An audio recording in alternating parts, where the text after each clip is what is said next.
কি রকম অবস্থা দেখতেছেন বাংলাদেশ? মানে বাংলাদেশ পুরাও জ্বালাও সব থানা টানা সব পুরা দিছে।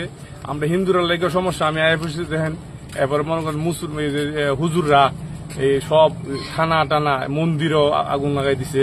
তারপরে তা মনে করেন যে স্কুলে এটা সব যা আছে পুরা টুরা পরিষ্কার। এরপরে সরকারি যত স্থাপনা আছে সব পুরে লেছে। আপনি কি বাংলাদেশের? আমি বাংলাদেশি। কোন জায়গায়? বাংলাদেশ কোন জায়গায়? ব্রাহ্মণবাড়িয়া।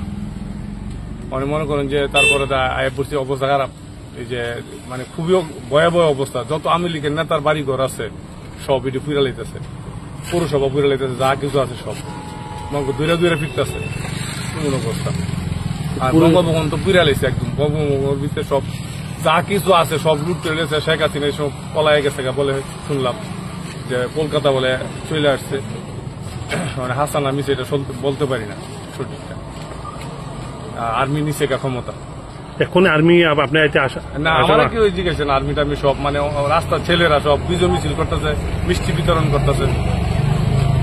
100 বছরের স্বাধীন করতে চাইছি। আমি কি অবস্থায় আছি, আমার কাপড় টাপড় ব্যাগে, ফ্যামিলি আমার বাংলাদেশ, আমার শুরু পাইতে নারায়ণপুর। আমি এলাকায় আইলাম আর কি 4-5 দিন পরে আবার যাবো আর কি, একটু ঠান্ডা হয়ে আসার। কি নাম আপনার? কার্তিক চন্দ্র দাস।